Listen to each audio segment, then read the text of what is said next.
In the beginning, God created the heavens and the earth. And God said, "Let there be light." And there was light. Is the Trinity logical? Do you just take the Trinity on faith alone? Can you explain it in a rational way? Or is it beyond complete comprehension? Of all the commandments, the fourth is the most contested. And how is this acknowledgement made?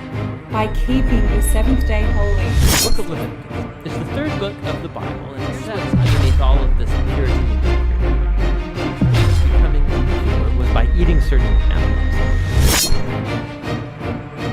Magandang hapon po sa lahat ng mga kapatid. Ngayon pong hapon ay tayo po bumabati ng araw po ng Sabado sa inyong lahat. Saan man po kayo dako naroroon, kung yan man nasa Middle East, magandang hapon po. Ganun din sa ibang mga bansa tulad ng Amerika, magandang gabi. At sa lahat po ng nasa iba't ibang lugar, maligayang araw po ng Sabado. Magandang hapon po. Dumating na po tayo sa takdang oras po ng atin pong pag-aaral ngayon pong hapon. Kaya kung meron po kayong mga tanong, nais na linawin, kung malalim ba, mabigat ba ang pagkakatagalog, pwede po ninyong isend sa ating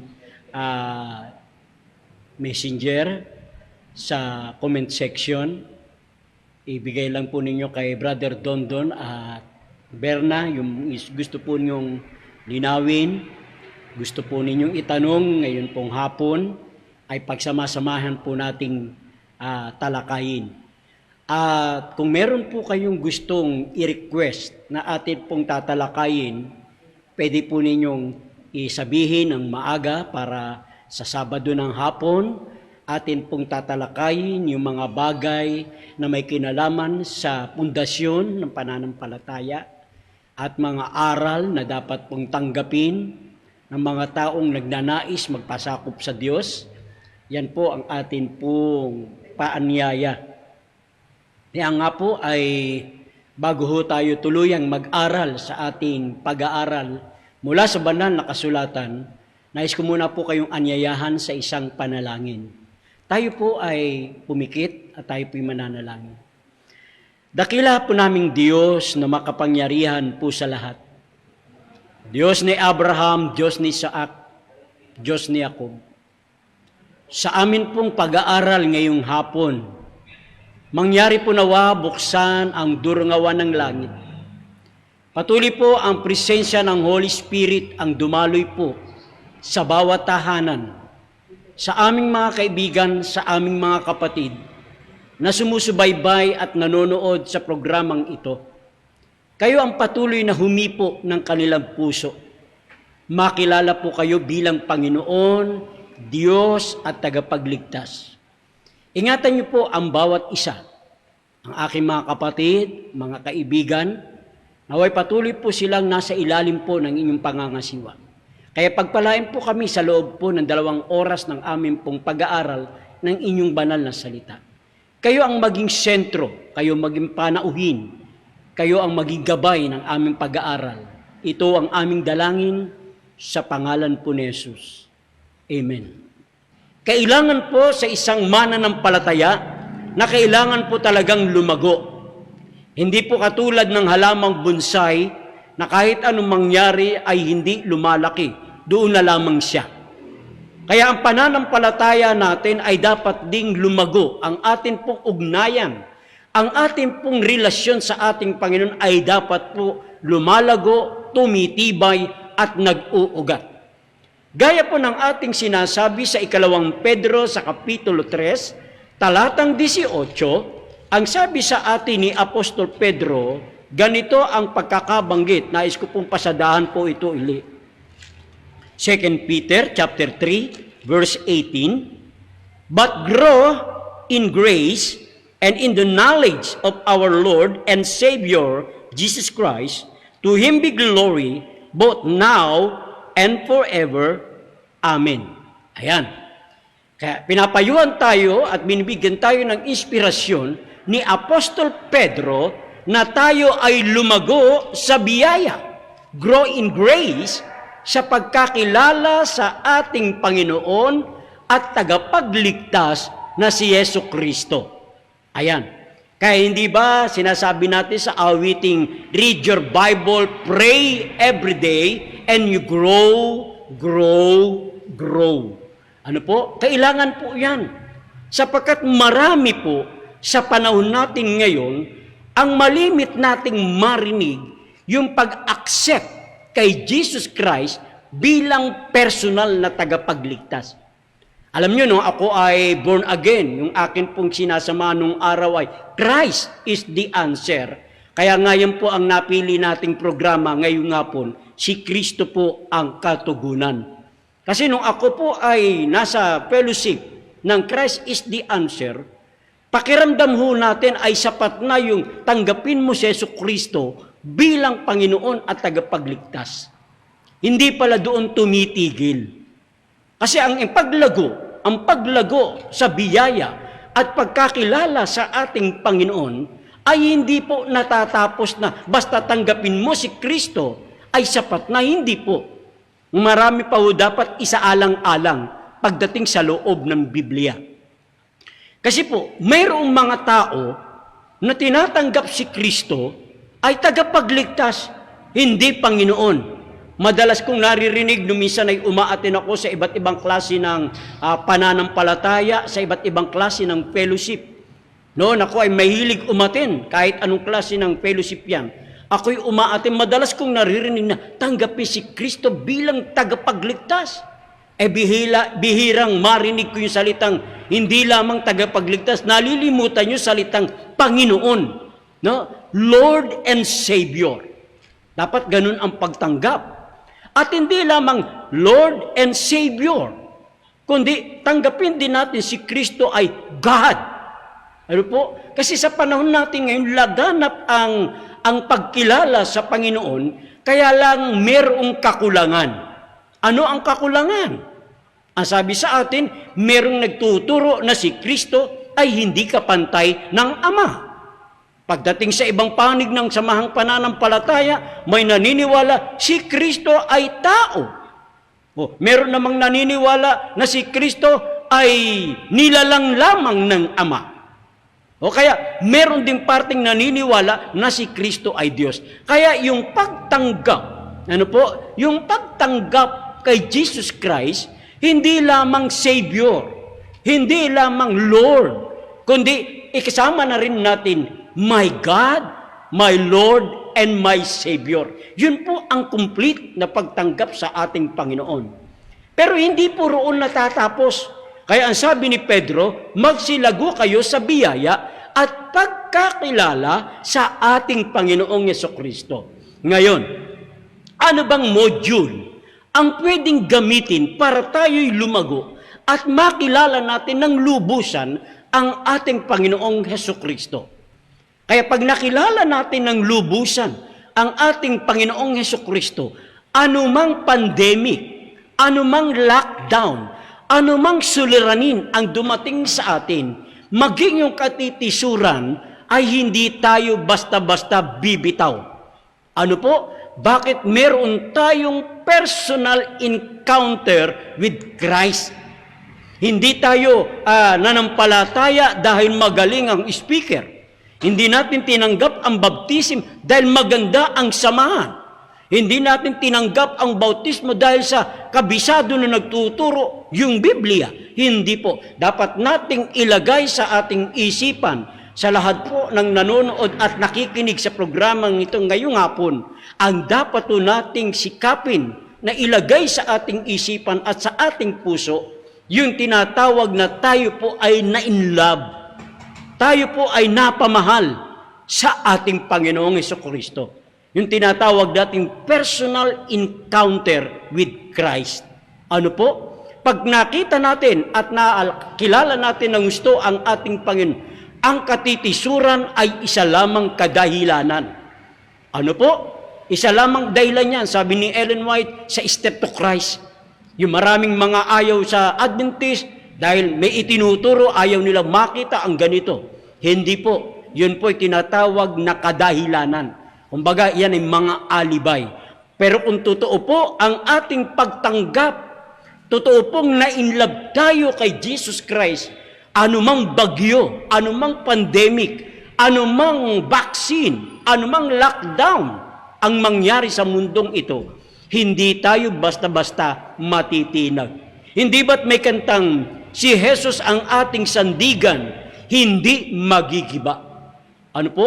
Kaya ang isa sa module na para tayo'y lumago ay ang pagbabasa ng Biblia. Bakit kailangan pong basahin ang Biblia? Alam po ninyo, itong ating bansa, maraming iba't ibang wika. May iba't ibang klase ng lahi ang ating bansa. Ano po? Luzon, Visayas, Mindanao. Kaya minabuti ng Philippine Bible Society na maglimbag sila ng iba't ibang mga salin depende sa kanilang nasyon na mauunawaan nila ang nilalaman ng Biblia. Ang Biblia po ay isang mabisang kasangkapan o isang mabisang module sa pag-aaral ng salita ng Diyos upang malubos natin at makita natin kung ano ba ang kalooban ng Diyos na dapat nating sundin. Ano po? Kaya ang Bible, iba't ibang salin, iba't ibang translation upang maintindihan natin, maunawaan natin sa bawat wika, bawat lipi, bawat bansa, bawat angkan. Kaya kung merong sa Bicol, halimbawa Bicol, naglimbag ang Philippine Bible Society ng Bible pambicol. Kasi merong mga nasyon, merong mga bansa, merong mga lugar sa parte ng Pilipinas na yung iba ang lingwahe. Hindi pwede mong gamitin sa lingwahe ng Kamaynilaan. Halimbawa sa mga probinsya, iba yung sinasabi nilang nalilito. Halimbawa sa terminong nalilito, pag gagamitin niya sa ibang lugar, iba naman ang ibig sabihin ng nalilito. Kaya minabuti ng ating bansa o minabuti ng Philippine Bible Society na magsalin ng iba't ibang wika. Kaya nga po, kung saan po kayo komportable ng pag-aaral ng Biblia, kung saan po ang inyong naiintindihan, okay lang po kayong gumamit ng iba't ibang salin. Iba't ibang translation. Okay lang po yung gamitin. Bilang comparative study, bilang reference, okay lang po yan. Merong King James Version, merong New King James Version, merong Revised Standard Version, merong Standard Version, merong New International Version, merong Contemporary English Version. Ay pwede po ninyong gamitin yan. Depende po kung saan po kayo masaya, saan po kayo komportable, mas naiintindihan po kung anong translation, okay lang po yung gamitin. Kaya nga lamang, merong mga Old English na panahong ginagamit ng mga 1911, mga 1916, may mga Old English na hindi na po pwedeng gamitin sa ating modernong ngayon. Kaya itinatranslate, isinasalin sa wikang maiintindihan, sa wikang maa-adapt, sa wikang mauunawaan ng mga mambabasa. Halimbawa po, yung salitang thou, salitang ye, sa halip na ye, sa halip na thou ay ginamit ay you. Ayan. Kaya meron kayong makikitang salin sa Bible na merong you, sa halip na thou shall not, you shall not. Yan. Ye are the light of the world. You are the light of the world. Kasi yung mabibigat na saling termino ng English, kahirap unawain ngayon yan. Pero nung unang panahon, naiintindihan niya. Kaya may mga Old English na binabago. Maging yung saling Tagalog. Mabigat din yung salitang Tagalog na doon sa aming mga beginner, sa mga new listener, new viewers, na yung salitang halimbawa ay alalahanin mo ang araw ng Sabat upang ipangilin. Yung terminong ipangilin, medyo malalim din na Tagalog yan. Kaya ang ginagamit ng iba dyan, pag tinignan mo yung English, ang sabi doon, remember the Sabbath day to keep it holy. Sa halip na ipangilin mo ang araw ng Sabat, ay isinalin sa tamang Tagalog. Ano yung tamang Tagalog? Sa iba, yung salitang Sabat, kapahingahan naman ang nakalagay. Alalahanin mo ang araw ng kapahingahan. Sa halip na, alalahanin mo ang araw ng Sabat. Diba? Makikita niyo yan sa iba't ibang salin ng Bible. Lalo na ay sa Bible na Magandang Balita, Biblia. Yung Tagalog Popular Version. Yung salita ng buhay. Yung salita ng Diyos. Yan yung mga salin makikita nyo ay kapahingahan ang nakalagay. Sa halip na makikita nyo sa iba naman ay Sabat. Yung remember the Sabbath day to keep it holy, medyo yung salitang to keep it holy, pag isinalin mo sa Tagalog, dapat ang tamang salin, alalahanin mo ang araw ng pamamahinga. O kaya naman, alalahanin mo ang araw ng Sabat upang ingatang banal. Tama, yun dapat ang tamang pagsalin Kasi remember the Sabbath day to keep it holy. Ang tamang saling Tagalog, alalahanin mo ang araw ng pamamahinga para ingatang banal. Kaysa naman doon sa lalim ng Tagalog na remember the Sabbath day to keep it holy. Tapos ang Tagalog, alalahanin mo ang araw ng Sabat upang ipangilin. Hindi ba? Kaya inaayos yan ng mga Catholic and Protestant member ng Philippine Bible Society. Yun, yung mga nagsasalin, mga naglilimbag, inilalagay nila sa wika na maiintindihan lalo na sa ating panahon. Ano po? Yan. ABZ, MGZ, yan, magandang hapon po dyan sa Saudi Arabia. Magandang hapon po dyan. Yan din kay Roy. Yan, tuloy po tayo, mga kaibigan at mga kapatid. Kaya ang module, ang Biblia, ay isa sa mabuting kasangkapan para tayo ay lumago. Pero ito ring Bible na ito, ay makapangliligaw pag hindi tayo maingat, lalo yung nagbibigay ng maling pakahulugan. Pakinggan po ninyo, halimbawa, dito po sa isang salin, ang salita ng Diyos. Nais kong basahin, 2 Peter chapter 3 verse 18, Doon po tayo sa 16. Itataas lang ho natin ang basa. 2 Peter chapter 3 verse 16, ganito po ang nakalagay.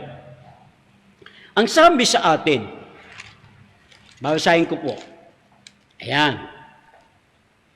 Ito rin ang sinasabi niya sa lahat ng sulat niya.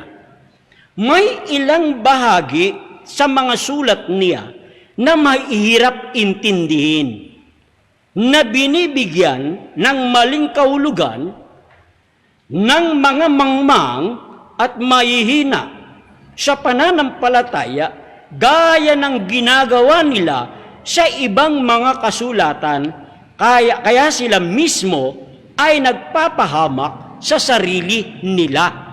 Ayon. Kaya ang Bible, pagka nag-aaral at wala po itong matimtimang panalangin na may kababaan ng puso sa ating Panginoong Diyos, maaaring ang Biblia, itong banal na kasulatan na ating pong binabasa, ay makapagpapahamak din sa atin.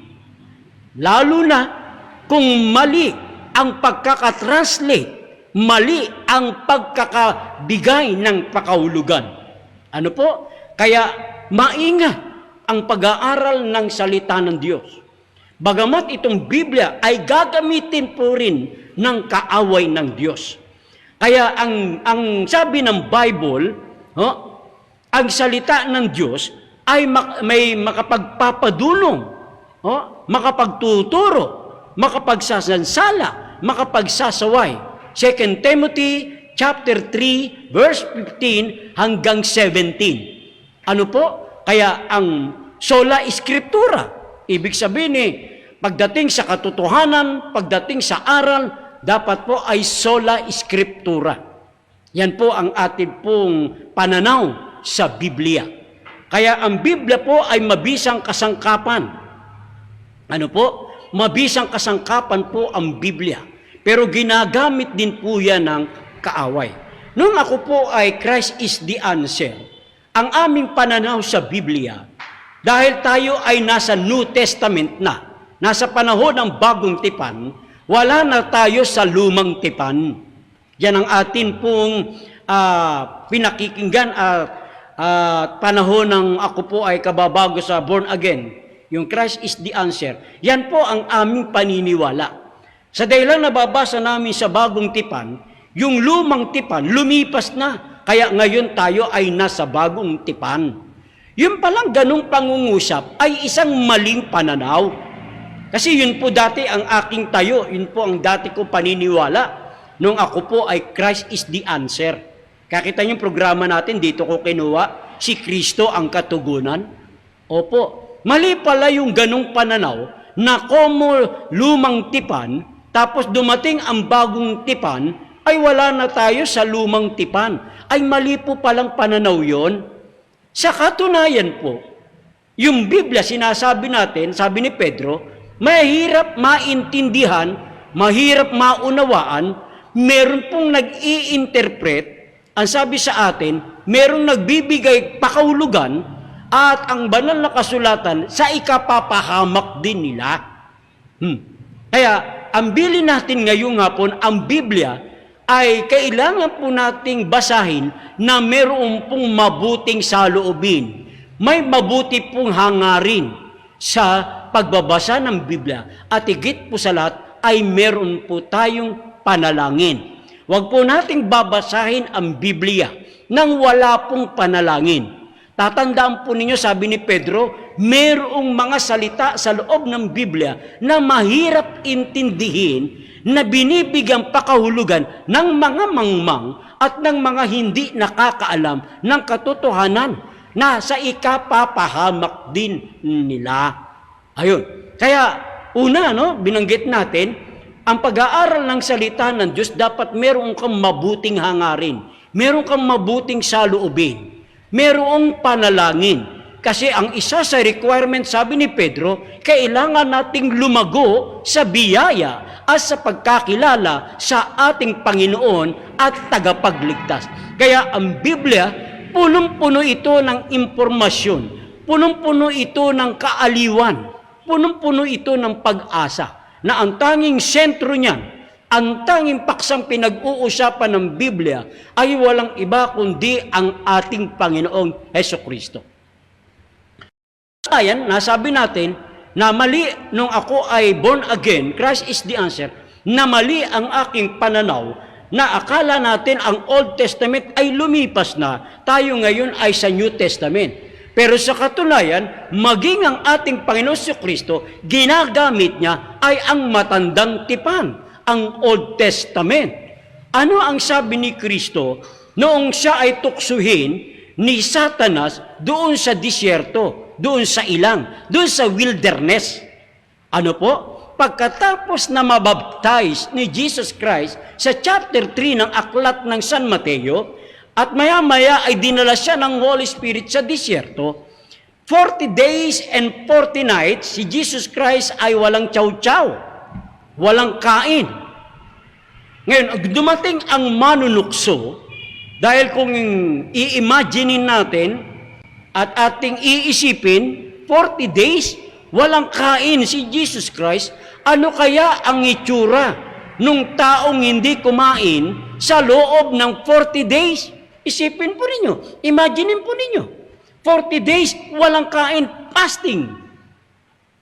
Kaya sa Desire of Ages, magsasidetrack muna ako sa Desire of Ages. Sa Desire of Ages, ay si Kristo ay putla. Medyo ang kasama niya dyan ay, siyempre, wilderness. Ay kasama niya dyan, mga mababangis na mga hayop. Ay walang kain. Kaya ginawa ng manunukso, yung mga bato na nasa harapan ni Jesus Christ, ang sabi sa kanya ng manunukso, kung ikaw ang anak ng Diyos? Makikita po nyo ang istorya niyan sa chapter 4 ng aklat ni San Mateo, saka chapter 4 ng aklat ni Lucas. Ayan po. Nung sabihin ni Satanas, kung ikaw ang anak ng Diyos, ang batong ito'y gawin mong tinapay. O ano ang sagot ng ating Panginoon? It is written, nasusulat, hindi lamang sa tinapay nabubuhay ang tao, kundi sa bawat salita na lumalabas sa bibig ng Diyos. Ayun. Ngayon, tingnan natin. Saan kinuha ni Jesus Christ ang kanyang tugon, ang kanyang sagot doon sa tukso ni Satanas? Ginamit ni Jesus Christ ang salitang, it is written.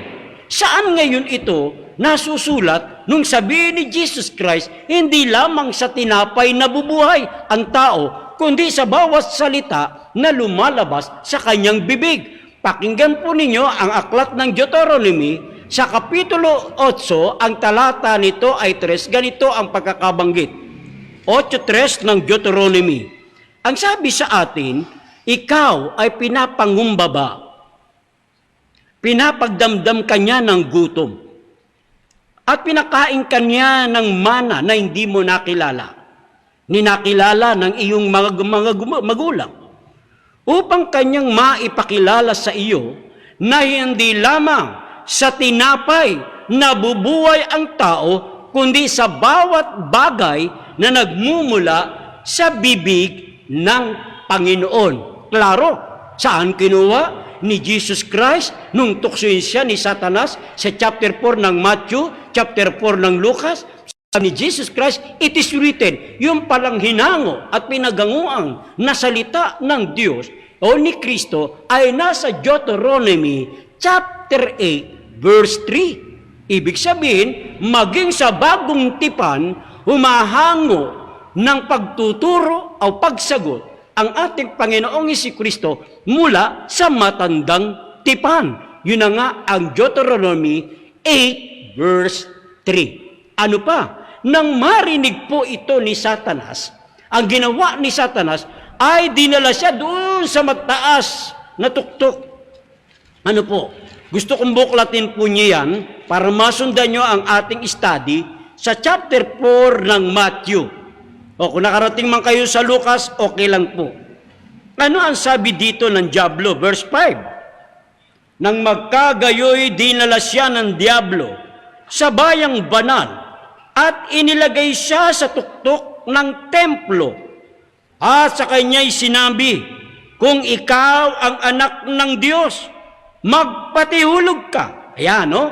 Sabi ni Satanas, noong marinig niya na si Kristo'y gumamit ng salitang it is written, ang ginawa ni Satanas, dinala siya sa taluktok ng templo. At sinabi sa kanya ni Satanas, kung ikaw ang anak ng Diyos, magpatihulog ka. Ayun, ibig sabihin ay magbuwal ka o tumalon ka. Sabi ni Satanas kay Jesus Christ, ang karuktong na sinabi ni Satanas, nasusulat. Ayun, gumamit din si Satanas ng salitang nasusulat. Ibig sabihin, pareho na silang nakikipagdiskusyon. Merong argument, merong debate, merong discussion. Gumamit si Jesus Christ ng salita ng Diyos sa Deuteronomy 8:3. Si Satanas din ay gumamit din ng salita. Ano ang sabi ni Satanas? Nasusulat din. Ano yung kanyang ginamit? Pakinggan nyo ha. Ano ang sabi? Aalalayan ka o siya'y magbibilin sa kanyang mga anghel tungkol sa iyo at aalalayan ka ng kanilang mga kamay, baka matisod ka ng iyong paa sa isang bato. Yun ay ginamit ni Satanas. Ano po, Nanay Adelaida San Juan, Nanay Ladera, o Sister Ladera. Ano po? Ginamit ni Kristo yung salitang nasusulat. Nang marinig po ni Satanas, gumamit din po si Satanas ng nasusulat. Ano ba ang nasusulat? Nung sabihin ni Satanas kay Kristo na magpatihulog ka sapagkat nasusulat, magbibilin siya ng mga anghel upang ikaw ay alalayan. Alam niyo kung saan hinango? Yan ay nasa Psalms, mga awit, 91 verse 11 at 12. Opo,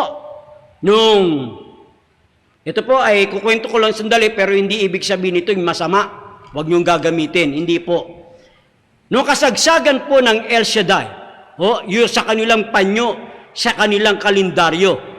Ang nakalagay po roon ay Psalms 91. Kung meron pa kayong panyo ng El Shaddai, mayroon pa kayong kalendaryo ng El Shaddai, Psalms 91 nakalagay po yun. Ito ay promise. Napakaganda pong talata nito.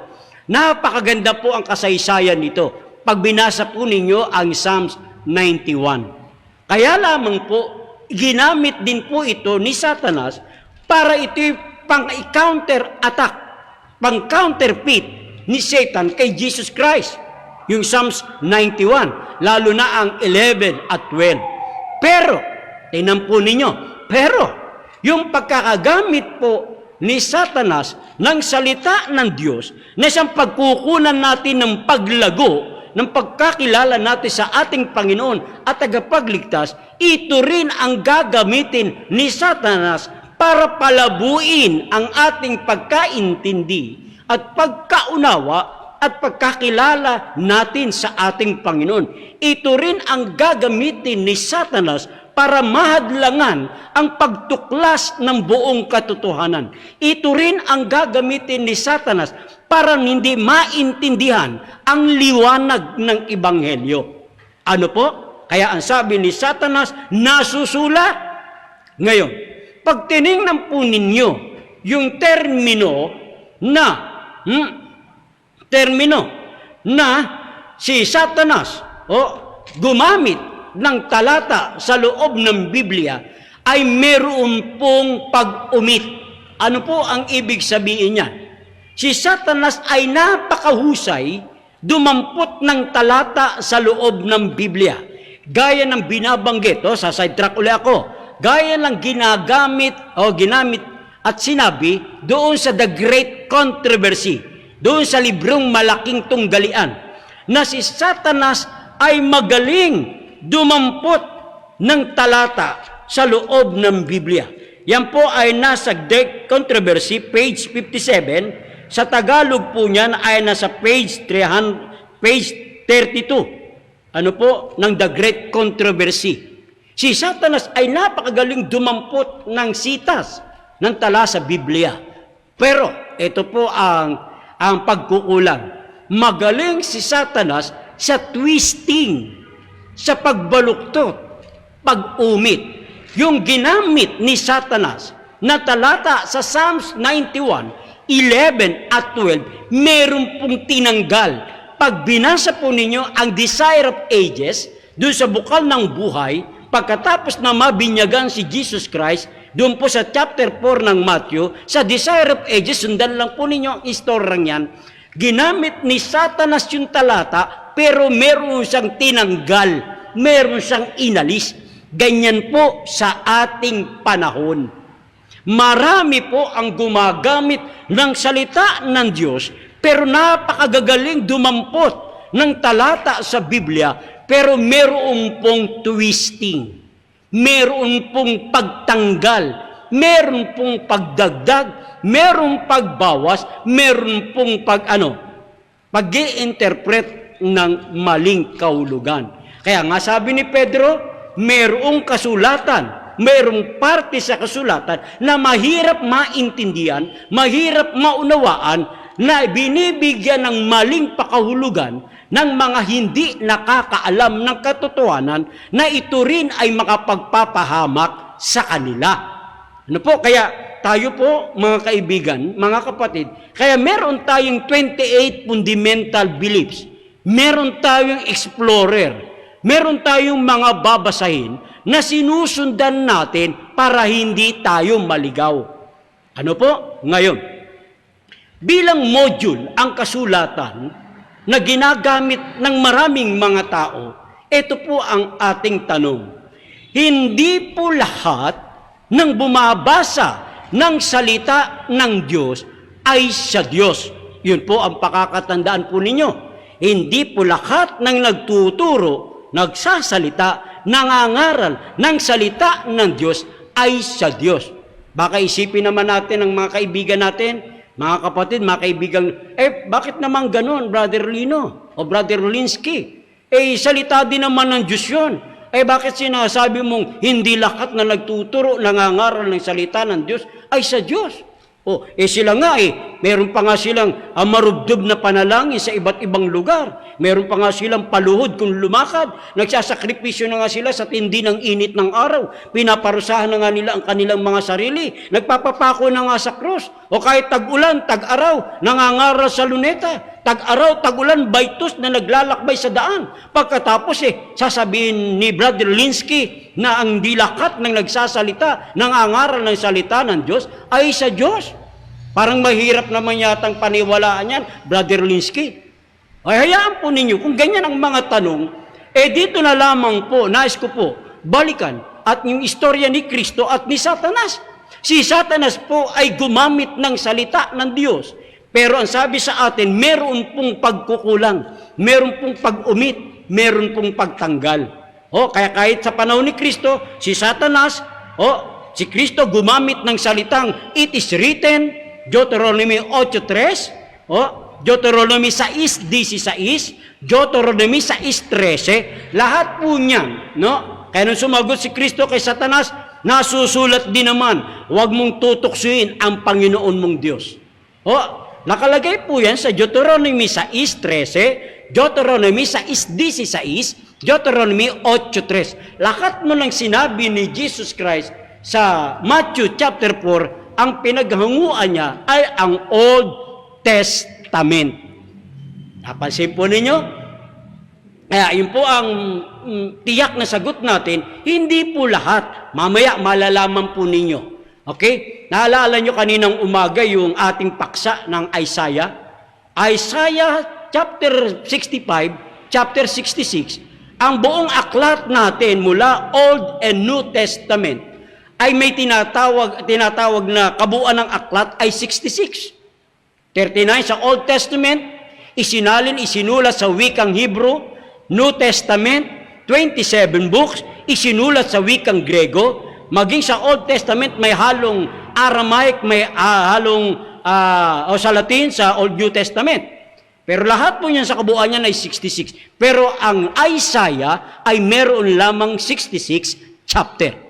Presin po ninyo, ayan, ay bilang karagdagan yun sa ating study. Ikalawa, ang sabi sa atin ng Biblia, hindi lahat, ang sabi sa atin, hindi lahat ng nagtuturo at nagsasalita ng salita ng Diyos ay sa Diyos. Bakit? Ano ang proof natin? Kasi si Satanas gumamit din ng salita ng Diyos, kaya lamang merong dagdag, merong bawas, merong twisting. Ngayon, pagtanggap sa ating Panginoon, sabi ni Pedro, magsilago kayo sa biyaya at sa pagkakilala sa ating Panginoong Jesucristo. Kaya sa pagkaaral ng Biblia, ito rin ang mag-aakay sa atin para tayo ay mapalalim, mapalawak, mapatibay ang ating pagkilala sa ating Panginoong Jesucristo. Ito rin pong Bible na ito. Ang tanong, yung bang Kristo na dapat nating tanggapin? Yung bang Jesus na dapat nating kilalanin? Yan ba yung Jesus na ipinakikilala ng Biblia? Ayun po, ano po? Kaya sabi natin, hindi sapat na basta lang tanggapin si Kristo. Kasi meron pong babala. Bago tayo sumagot sa ilang mga tanong dito sa ating online, nais ko munang pasadahan po ito. Ay sabi ni Apostol Pedro o Pablo, sa 2 Korinto 11, ganito ang nakalagay. 11:3 at 4. Simulan natin. 2 Korinto, Kapitulo 11, talatang 3 at 4. Ngunit ako'y natatakot, baka sa anumang paraan, kung paanong si Eva ay nadaya ng ahas sa kanyang katusuhan. Ang inyong walang malay at malinis na pag-iisip na kay Kristo ay pasamain. Sapagkat yung paririto, mangaral ng ibang Yesus na hindi namin ipinangaral, o kung kayo'y nagsisitanggap ng ibang espiritu na hindi ninyo tinanggap, o ibang ebanghelyo na hindi ninyo tinanggap, ay mabuting pagtiisan ninyo. Ayon. Kaya ngayon pong hapon, pansinin po ninyo, kung totoo po na ang ating pong Jesus na tatanggapin ay iisang klase lamang, hindi na pwedeng sabihin ni Apostol Pablo, baka ibang Jesus na inyong tinanggap na hindi namin ipinangaral, sabi ni Apostol Pablo. Baka ibang espiritu ang inyong tinanggap na gaya ng itinuturo ni Apostol Pablo. Baka ibang ebanghelyo yan. Ngayon, nasabi ni Pablo, mabuting pagtiisan ninyo. Ngayon po, sa pag-aaral ng salita ng Diyos, para tayo'y lumago, ano po, para makilala natin ang lubusan ng ating Panginoon, dapat makilala natin si Jesus para matiyak natin na yung tinanggap natin ay yung Jesus na ipinakikilala ng Biblia. Ngayon, papaano ho natin makikilala itong Jesus na dapat nating tanggapin? Ito nga yung Jesus na pinakikilala ni Apostol Pablo sa kanyang pangangaral. Baka ibang Jesus ang inyong tinanggap na aming pinangangaral. Ano po? Baka ibang espiritu ang inyong tinanggap na gaya ng aming itinuro. O, di ba? Sabi ni Apostol Pablo. Ngayon, para tayo po, mga kaibigan ko pong nakikinig sa mga bagong nanonood ng programang ito, para makatiyak po tayo na si Jesus ang atin pong tinanggap, ay dapat sundan ho natin si Jesus. Ito ang isa lamang halimbawa. Pakinggan po ninyo. Sabi ni Jesus sa John 14:6, ito'y palasak ng talata. Alam natin ito, lalo na sa mga kapwa ko born again nung araw, o mga born again ngayon kung merong mang nakikinig. O, yung John 14:6 ay isang laganap, isang palasak na talata. Ano ang sabi ni Jesus? Ako ang daan at ang katotohanan. Sino man ay hindi makaparoroon sa Ama, kundi sa pamamagitan ko. Ayan. Sabi ni Jesus Christ, walang pwedeng daan. Hindi tamang daan, hindi dating daan. Sabi ni Kristo, ako ang daan. Lang sino man ay hindi makaparoroon sa Ama, kundi sa pamamagitan ko. Ngayon, ang sabi ng talata sa John 14:6, ako ang katotohanan. Ibig sabihin, kung si Kristo ang katotohanan, meron siyang daladalang katotohanan. Tama po ba? Kasi kung katotohanan, tapos wala naman sa kanya ang katotohanan, ay hindi siya ang katotohanan. Kaya para siya masabing katotohanan, may daladala siyang katotohanan. Nais kong bumasa sa isang salin dito sa aklat ng Efeso sa Kapitulo 4, talatang 21. Ito po, no? Babasahin ko po. Ang salin na aking babasahin ay ang salita ng Diyos. Ephesians chapter 4, verse 21. Ganito po ang pagkakabanggit. Nasabi sa atin, verse 21 ng Ephesians, ganito po. Hindi ba't alam na ninyo ang tungkol kay Jesus at bilang mga mananampalataya niya, hindi ba't naturuan na kayo ng katotohanang nasa Kanya? Ayun. Hindi ba ninyo nalalaman ang sabi ni Apostol Pablo habang sinusulatan niya ang mga taga-Epeso? Na hindi ba ninyo nalalaman na kayo ay naaral na ng katotohanan na nasa Kanya? Ayun. Ibig sabihin ni Kristo, si Kristo ang katotohanan, mayroong katotohanan dapat makita sa Kanya. Ngayon, isang halimbawa, ano ba yung katotohanan na kay Kristo na dapat nating makita? Okay, sa Lucas 4:16, ano po? Si Jesus Christ ipinanganak sa bayan ng Nazareth. Kanyang nanay, kanyang tatay, si Maria at si Jose. Habang lumalaki si Jesus Christ sa Nazareth, kaya tinawag si Jesus Christ, Jesus of Nazareth. Ang ugali, sabi dito, sa Lucas 4:16, ang ugali ni Kristo tuwing Sabado, no? Tuwing Sabado, nasa loob ng chapel, nasa loob ng kapilya, nasa loob ng sinagoga, nasa loob ng simbahan. Every Saturday, tuwing araw ng Sabado, si Jesus sa kanyang kaugalian ay nagtutungo upang makinig at sumamba sa araw ng Sabado sa ating Diyos. Ngayon, tanong, sa lahat ng mga nanonood, sa lahat ng mga nakikinig, yung bang Jesus na atin pong tinanggap, yung Jesus na ating kinikilala, ito rin ba yung Jesus na akin pong ipinakikilala ngayong hapon na ang ugali ay tuwing Sabado nasa loob ng sinagoga, tuwing Sabado nagtuturo, tuwing Sabado nasa loob ng chapel? Ayan po ang tanong natin. Yan bang Jesus na inyong pinakilala sa inyo ng mga manggagawa? Yung Jesus ba na kinikilala ninyong bilang Panginoon tagapagligtas? Ayan din ba ang Jesus na aking kinikilala, na siyang pinakikilala ko sa inyo ngayong hapon, na may ugali sa araw ng Sabado, kung papaanong iginagalang ng ating Panginoong Jesucristo? Yan po ang tanong sa atin ngayon pong hapon. Kaya, pansamantala, dyan muna tayo habang i-entertainin natin ang ilang mga tanong dito sa ating online. Ayan po, titignan ko po sa pamilyang Danke, maraming salamat po, pamilya ni Sharon.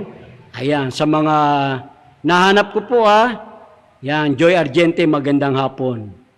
Sige po, ayan. Yan ba kay Mami Esther Herdalesa? Ayan. Sige po. Titignan ko, tama tanong kaya ito? Brother Lins, yan. May tanong ako sa napakagandang leksyon natin kanina. Pwede ba na anong masabi mo sa tanong? Sa Revelation, pagdating ng ating Panginoon, makita ng lahat ng mga mata, iluwa ng mga dagat, ayan, iluwa, teka nga ba dali iluwa ng dagat ang mga namatay sa dagat, babangon ang lahat na patay na. Rulings, if ang isang tao ay namatay na hindi nabaptize, pero bago siya umalis, nangako siya na magpapabaptize. Pagbalik niya, hindi na siya napabaptize dahil namatay siya. Siya ba ay maligtas dahil noong buhay pa siya, nagsisimba siya, hindi kumakain ng mga bawal na pinakain, wala din bisyo? Sorry haba ng tanong ko, Brother Lins. Okay po. Okay lang po yan, mahaba rin naman ang oras Opo. Mami Esther, tandaan po ninyo, kung meron ho siyang panukala, siya lang po at ang Diyos ang nakababasa. Depende lamang po ito sa akin pong pagkabasa na lamang ng inyong tanong sa ating online. Hindi po siya nabaptize. Hindi po siya kumakain ng mga bagay na naintindihan niya sa Biblia. Hindi po siya nagbibisyo. Meron po siyang panukalang magpabaptize. Dangan nga lamang inabot na siya ng kamatayan. Opo, ang sagot po natin, meron pong kasiguruhan, yung pong inyong tanong, meron pong kasiguruhan na tanging Diyos lamang at siya ang nakakaalam. Pero base rito sa inyong tanong, namatay na po siya na hindi nabaptize. Sa akin pong pananaw, posibilidad, pagdating ng ating Panginoon, magbabangon po siya sa unang pagkabuhay na mag-uli. Ano po, kung base lamang po ko doon sa inyo pong tanong, meron po siyang damdaming magpasakop sa pamagitan ng bautismo, pero inabot na siya ng kamatayan, wala namang bisyo, hindi sumusunod naman kung ano yung naroon sa loob ng Biblia. Ayun po ang ating sagot. Sa second coming, sa pagbuhay sa mga ligtas, ay kasama pong mabubuhay ang inyong mahal sa buhay sa unang pagkabuhay na mag-uli. Ngayon, doon naman sa salitang baptize, meron ni Hudi namang maliligtas na hindi ho na baptize. Alin po yun? Katulad nung isa na nasa krus. Nung nabubuhay pa siya, kung sakali mang tumanggap siya sa ating Panginoon, alam niya yung totoo, kailangan na lang niya baptism, tapos sinabot na siya ng kamatayan, ay may problema po. Apo, pero doon na lamang siya sa huling sandali, nung naroon na siya po sa krus, doon niya rin natuklasan na tanggapin niya ang buong katotohanan, kaya yung pangako ng Diyos ngayon din, pagdating natin sa paraiso, isasama kita. Yun ang pangako ng ating Panginoon. Yun po ang sagot natin, Madam Mami Esther, doon sa inyong magandang tanong. Talagang mahabang pasensya ko, mahaba tanong nyo. Okay lang po yan. Thank you po. Ayan. Ito naman po kay Madam Agustin Lulita, magandang hapon. Yan, may tanong po si Sister Tunggala. Ito po tanong niya. Brother Lins, may tanong lang po ako. Bakit may mga bagong buwan kasama ng mga sabat sa paglalarawan ng bagong langit at ang bagong lupa, gaya ng pagkakahayag? Ano po ang gusto ninyong tanong dito, Sister Tunggala? Binanggit po yun ng Biblia. Ano po ang gusto ninyong maunawaan?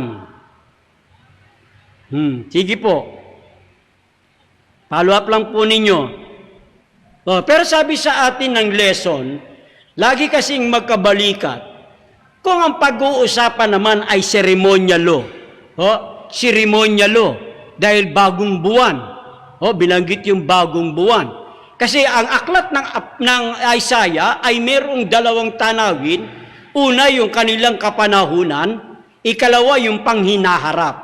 Tatandaan po ninyo. Doon po nung mamatay ang ating Panginoong Jesucristo, lahat po ng festival, lahat po ng dinatawag na ceremonial law ay pansamantalang tumigil na po sa krus ng Calvary. Lahat ng kapistahan ipinako ng ating Panginoong Jesucristo sa krus ng Calvary. Kaya pag tinignan po ninyo ang Kapitulo 2 ng Aklat ng Kolosas, sa talatang 16 hanggang 17, yung inumin, yung pagkain, yung mga kapistahan na umaanino pagdating ng katawan ni Kristo, itinigil na po niya yon. Ibig sabihin, wala na po tayo sa ilalim ng batas ng seremonya na umaanino sa gawain o sa ministry ng ating Panginoong Jesucristo, kanyang tinapos sa krus ng Calvary. Ayun po, ikalawang pananaw. Kung yun namang araw o buwan na binabanggit ng Isaiah, ay tumutukoy din naman po yan doon sa 12 ng buwan na bawat buwan nagbubunga ng iba't ibang bunga gaya ng binabanggit dito sa Apokalipsis 22. Nais ko pong basahin. 22, ang talata nito ay 2. Sa gitna ng lansangan, chapter 22 ng Apokalipsis, verse 2, sa gitna ng lansangang yaon, at sa dako rito ng ilog, at sa ibayo nito, naroon ang punong kahoy ng buhay na namumunga ng 12 iba't ibang bunga na namumunga sa bawat buwan. Napansin po ninyo? At ang mga daon ng puno ng kahoy ay pampagaling sa mga bansa. Kaya sa bagong langit, bagong lupa, bagong Jerusalem, yung paradise, yung Eden, na bagong Eden, sa punong kahoy ng buhay na mayroong 12 bunga, bawat buwan nagbibigay ng bunga. Bawat buwan. Yun po ang ating sagot sa inyong magandang tanong, Madam Tunggala. Ayan. Okay, punta tayo po. Opo, Sister Delesa. Thank you po. Ayan, kay Sister Ladera. Ayan, kay Sister Celine Grace. Ito po ang kanyang tanong. Bakit po kaya sinasabi ni Jesus Christ na siya ang daan?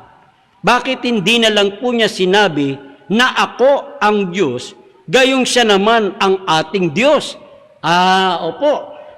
Maganda ang inyong tanong. Ayan, magandang na hapon kay Guerrero Mesa, Kimberly. Ayan. Thank you po sa inyong magandang tanong, Sister Ladera Celine Graciana. Thank you po sa inyong magandang tanong. Opo, dahil nung tanungin po kasi ng ating Panginoon kung bakit ganun po ang kanyang sagot, tama naman, bakit hindi niya sinabing, ako yung Diyos? Pero marami pong talata sa loob ng Biblia at sa iba't ibang salin na sinabi ni Jesus Christ, ako'y Diyos. Pero hindi po yan ang atin pong bibigyan ng pansin. Ang atin pong sasagutin, bakit nga ba sinabi ni Jesus Christ na siya ang daan sa halip ng sabihin niya, ako'y Diyos? Ayan. Bakit sinabi niya sa John 14:6 na ako ang daan o sa halip na ako'y Diyos? Alam po ninyo ang context ng John 14 na ang sabi muna bago dumating sa John 14:6, doon muna sa verse 1. Mangyari po kaya, si Kristo ay pansamantalang nagpapahiwatig sa kanyang mga alagad na si Kristo ay lilisan o iiwan niya ang kanyang mga alagad at siya ay pupunta na sa kanyang Ama. Ayun, yun ang ano po nun, ang senaryo.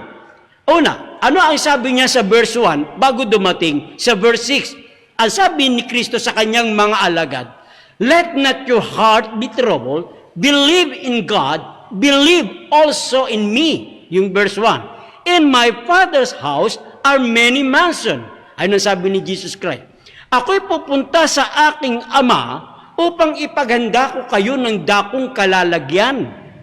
Ngayon, pag naipaganda ko kayo ng dakong kalalagyan, pagyari na at ako'y muling babalik. I will come again. Verse 3. Ayun. Kaya pagdating po sa verse 6, sabi ng mga alagad, ay saan ka pupunta? O tingnan natin ha, gusto ko nang basahin. Okay, chapter 14 ng John. Ano ang sabi sa atin? Ito po. Pagkasabi ni Kristo na kung saan ako paroroon, kayo naman ay dudoon. Verse 3 yun. Verse 4, kung saan ako paroroon, ay nalalaman ninyo ang daan. Verse 4 yun. Ngayon, sa verse 5, may nagtanong na alagad. Sabing ganito, sinabi sa kanya ni Tomas, verse 5, Panginoon, hindi na namin nalalaman kung saan ka paroroon, paano ngang malalaman namin ang daan? Ayun. Si Tomas ang nagtanong. Inaalam ni ngayon ni Tomas, Panginoon, paano kaming makaparoroon hindi namin alam ang daan? Kaya yung tanong na yun, magmula sa verse 1 hanggang verse 5, ang sinigurado ni Kristo sa mga alagad, si Kristo ang daan. Ang main topic, ang main purpose, kasi aalis si Jesus Christ dito po sa kabuuan ng chapter 14 ng Aklat ng San Juan. Pagkatapos ng pangyayaring ito, itinitiyak sa atin o ng mambabasa o ng mga alagad na si Jesus Christ lamang ang tanging daan. Kung gusto nating pumunta ng langit, madaling sabi, kung gusto nating mahanda sa pagbabalik ng ating Panginoon, si Kristo lamang ang tanging paraan. Yun ang ibig lamang pong sabihin na si Kristo ang daan. Okay, pag tinignan po ninyo ang buong kapitulong ito, sabi ni Kristo sa kanila, huwag kayong malungkot, huwag kayong malumbay, ako'y pupunta na sa aking Ama. Pag tinignan nyo yung chapter 14, chapter 15, chapter 16, dito di sa Aklat ng Juan, ihahabilin niya yung banal na Espiritu. Ayun, para hindi malungkot ang mga alagad, iiwan niya yung kanyang representative. Kung tawagin ay parakletos sa Greek. Comforter, parakletos, mang-aaliw, tagapatnubay, taga-akay, taga-agapay, ay walang iba kundi ang banal na Espiritu. Yan po ay nasa buong kapitulo 14 ng Aklat ng San Juan. Opo, kaya yun po ang ating masasabi po, Nanay Adelaida, kasi ang ating Panginoon sa chapter 4 ito, chapter 14, ay pansamantalang iiwan niya ang mga alagad at pupunta na ang ating Panginoon sa kanyang Ama, inahabilin dito yung banal na Espiritu. Kaya nga ang tanong ni Tomas, Panginoon, paano kaming hindi makakasunod, hindi namin alam ang daan? Sabi ni Kristo, ako ang daan. Yun po ang masasabi po natin ay Nanay Sister Ladera, Sister Grace, ayan, Graciana. Yun po ang atin pong masasabi doon sa napakaganda po ninyong tanong. Ayan, ito po. Ayan, thank you po sa pamilyang Rubrico, Tanyedo. Ayan, may tanong po uli. Thank you po, thank you po. Ayan, sige po. Ayan, basahin uli natin ang tanong po ni Sister Celine Grace. Ayan. Paano po ba magkakaroon ng twist? Ayan. Ang Biblia, kung ito po'y kinasihan at ito'y banal na kasulatan, maaari po bang magkamali ang Diyos na banal? Maraming salamat po. Thank you po, Madam, Sister Celine. Maganda ang inyo pong tanong na ito. Opo. Ang Bible po ay walang twist. Papaano lamang ito itinutwist nung mambabasa? Ulitin ko po, siguro maganda bumasa po ko ng ibang salin, ha? Opo, Sister Celine, maganda ang inyong tanong. Medyo nabibless po ko at natutuwa ko sa inyong magagandang tanong. Nais kong munang bumasa rito. Ulitin ko po yung 2 Pedro sa 3:16. Ito po, ulitin ko po. 3:16 ng 2 Pedro. Ito rin ay sinabi niya sa lahat ng sulat. May ilang bahagi sa mga sulat niya na mahirap intindihin, na binibigyan ng maling kahulugan ng mga mangmang at mahihina ang pananampalataya gaya ng ginagawa nila sa ibang mga kasulatan, kaya sila mismo ang nagpapahamak sa sarili nila. Ayan po, no? Ulitin ko po. Babasa pa ako muna ng ibang salin, Sister Celine. Ayan. Dito naman sa Magandang Balita Biblia, Tagalog Popular Version. Dito po sa 2 Pedro, sa Kapitulo 3, talatay 16. Ito po. Sa lahat ng sulat niya, tungkol sa paksang ito, ganito ang lagi niyang paalaala. May ilang bahagi sa kanyang mga liham na mahirap unawain at binibigyan ng maling kahulugan ng mga mangmang at mahihina.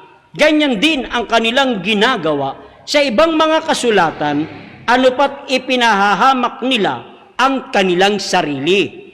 Ay po, ang Bible po ay wala pong twisting.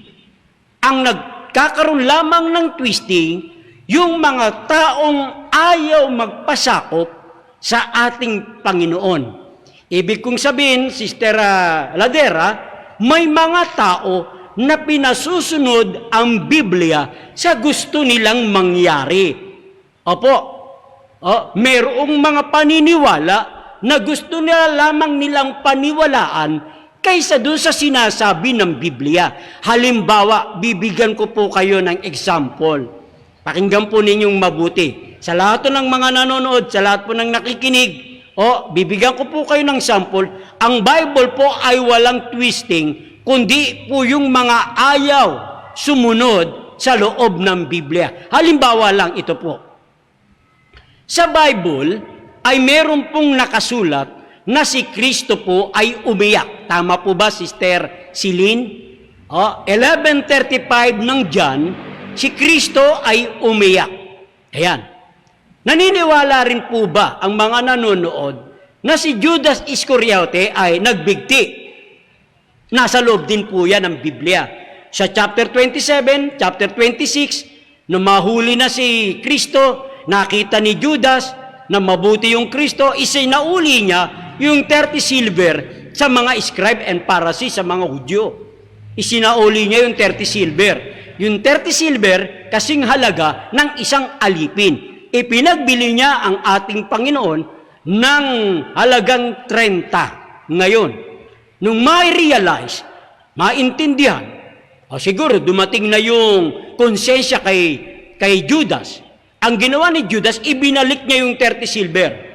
Maya-maya, napagkabalik niya yun, Sister Celine, si Judas ay nagbigti. Ngayon, ang tanong po ninyo, paano ngayon ito natitwist? Ganito po yan. Sundan po ninyo ang aking example.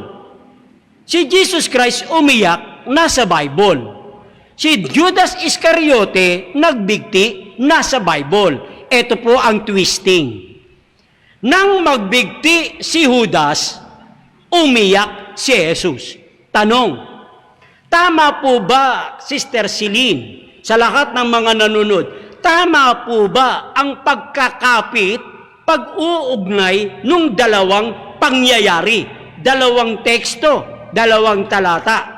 Ulitin ko po para alang-alang sa maiintindihan natin paano itinitwist ng ayaw sumunod sa salita ng Diyos.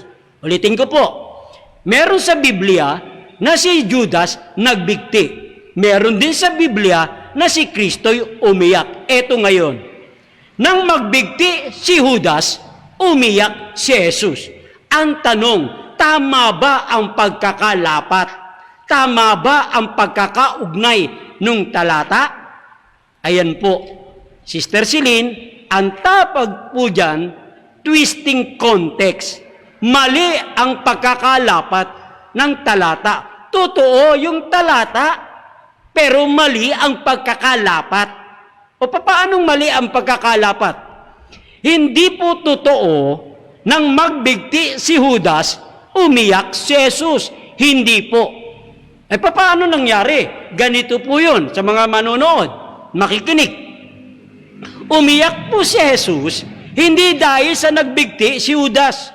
Umiyak po si Jesus dahil ang kanyang kaibigang si Lazaro ay namatay. Ang tawag po dyan, Sister Celine, yan ang tamang context.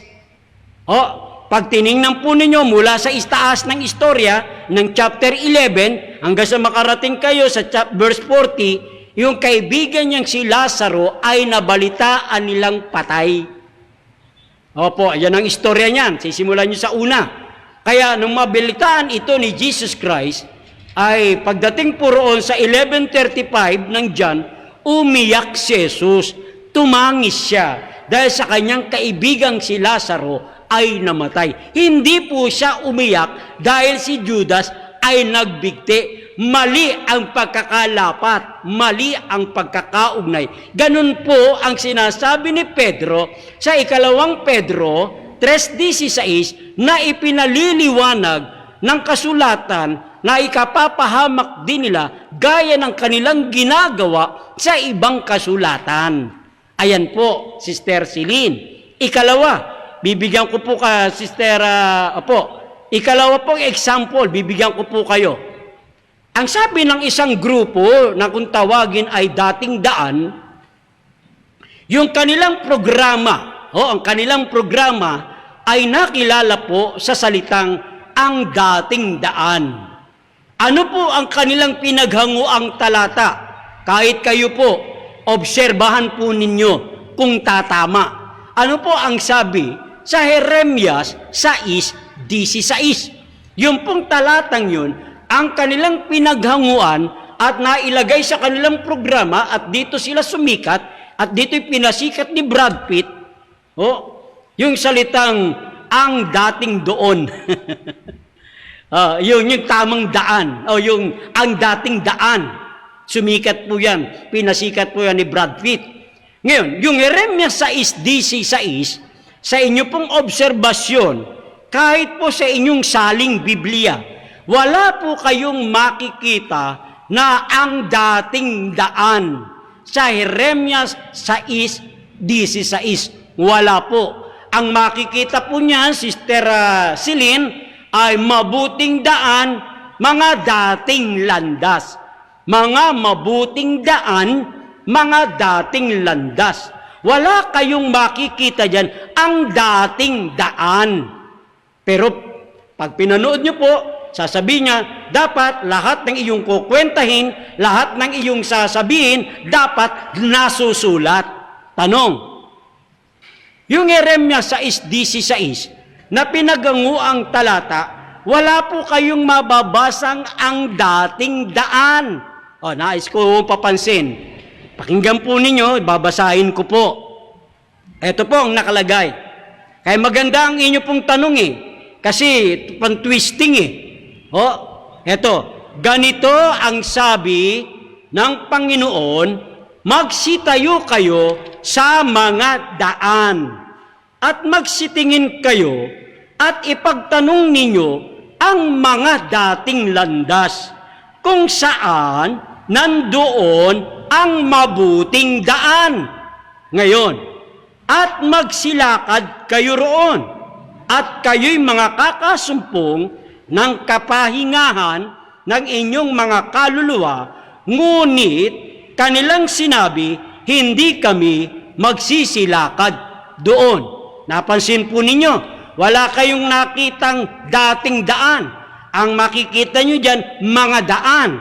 Wala rin kayong nakitang ang dating daan. Ang makikita nyo, mga dating landas. Wala kayong makitang ang dating daan, kundi ang makikita nyo sa 16, mabuting daan. Wala yung dating daan. Tanong, gusto ba ninyong makita, Sister Celine, kung nasaan ang dating daan? Kung wala sa Jeremias 6:16, nasaan ang dating daan? Kasi ang kanyang deklara, pag kayo magtuturo, huwag kayong higit sa nasusulat. Dapat, pagkukwenta ka, pag magtuturo ka, dapat nasusulat. Wala sa Jeremias 6:16, nasaan? Okay, 22:15 ng Job. Sister Celine, ito po. Ano ang sabi? 22:15 ng aklat ni Job. Iyo bang pagpapatuluyan ang dating daan na nilakaran ng mga masamang tao? Napansin po ninyo? Ulitin ko uli, parang maliwanag. Iyo bang pagpapatuluyan ang dating daan na nilalakaran ng mga masamang tao? Ibig sabihin, wala sa Jeremias 6:16 yung salitang ang dating daan ay narito pala sa Job 22:15. Bakit po hindi kinuha yung 22:15 samantalang nasusulat?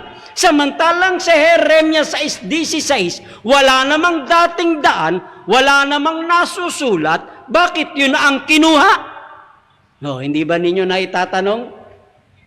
Kung alin yung nababasa, hindi kinuha. Kung kailan naman yung hindi nababasa, yun naman ang kinuha. Bakit? Pangit ho kasi ang tunog. Pangit ho kasi ang pagkakabanggit kung ito ang ilalagay. Ano sabi?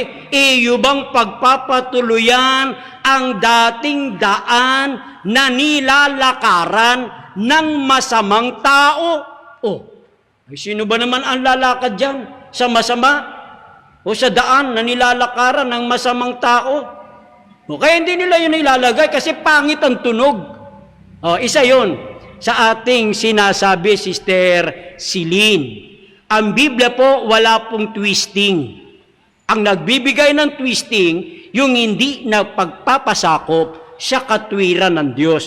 Gusto kasi po nilang pasunurin ang Biblia sa gusto nila. Isa pa po, titingnan ko po isa pa po. Tingnan po ninyo, nung ako po ay born again, Sister Celine, nung ako po ay born again, madalas naming kinakanta yung this is the day that the Lord hath made. Kasi laban ng born again humigit kumulang taong 1980s. Sumiklab yan, ang kanta lagi nila, this is the day that the Lord had made, we will rejoice. Mga kantang yan May mga symbols pa yan, may mga, anong tawag dyan, cymbals, May mga electric guitar pa yan, Sister Celine. May mga tao na allergic. May mga tao ang paniniwala, pagdating sa Old Testament, hindi na kailangan. Nasa bagong tipan na tayo. Ang problema, pagka ang paniniwala ay tatama sa kanila, Sister Celine, sa lahat po ng nunonood, pagka ang paniniwala ay pabor sa kanila, kahit Old Testament, pwede. Ayan po, pakakatandaan po ninyo. Kasi medyo nagising ako doon sa maganda po ninyong tanong eh. Ngayon, pagka ang paniniwala ay laban naman sa kanila, hindi uubra ang Old Testament, dapat New Testament. Ang problema, ganito. Tulad po nun, inaawit bukas Sunday. Kung open lang sana po ang church, makikita nyo ang dagundong at ang ingay ng ating mga kaibigang born again na kung magpatugtog ng mga electric guitar, kung may mga drums, napakaingay niyan. Ang kinakanta niyan, "This is the day that the Lord hath made." Saan po mababasa yun? Awit 118 verse 24. Wala niya sa New Testament, nasa Old Testament. Nakita po ninyo? Nasa Old Testament. Pero ang paniniwala natin, nung araw na tayo born again pa, hindi pwede, Old Testament, luma na yan. Nasa bagong tipan na tayo. Yun ang problema. Kinakanta-kanta yun, "This is the day that the Lord hath made." Pang Old Testament yun. Ngayon, sasabihin, Old Testament. Pero yung 118:24, inaawit ng mga New Testament every Sunday. Paano kaya yun? Kaya yun ang sinasabi natin. May mga tao na pinasusunod ang Biblia sa gusto nilang mangyari. Hindi sila sumusunod kung ano ang sinasabi ng Biblia. Kaya ang sabi ni 2 Pedro, chapter 3, verse 16, merong nagtutwist, merong mahirap intindihin na binibigyan ng maling kahulugan. Yun po ang ating masasabi po, Sister Celine. Ayan. Opo, Sister Sha, thank you po, ayan. Opo, maraming salamat po, Sister Celine. God bless you po. Ayan. Sige po, malapit na po tayong magtapos. 5 minutes na lang po ako. Okay, 30 minutes, yan. Salamat naman po. Binigyan tayo ng ating poging technician na mayroon pa tayong 30 minutes. Yan, thank you po. Yan. Opo, talaga pong ganon, Sister Sha. Talagang, siguro darating po tayo dyan. Kaya yun po ang ating sinasabi sa lahat ng mga nanonood. Tinatanggap si Kristo bilang Panginoon, tagapagligtas, pero may mga ibang grupo ayaw tanggapin na Diyos. O kaya lalabas ang bili ni Apostol Pablo, baka ibang Yesus. O baka ibang Yesus, baka ibang Ebanghelyo, baka ibang Espiritu yung tinanggap. Kasi kung parehas po yan, tandaan po ninyo, kung parehas po yan, dapat iisa ang ating pattern. Iisa ang ating sinusundan. Ano ang sabi ni Jesus? Ako ang katotohanan. Ang katotohanan kay Kristo. Si Kristo nagsasabado. Hindi ba? Si Kristo'y nagsasabado, bakit yung iba ayaw nung Sabado? Iba na ang Kristong tinanggap, tama si Apostol Pablo. Meron pa, isa pang pagsisiyasat. Ano ang sabi ni Apostol Pablo sa 2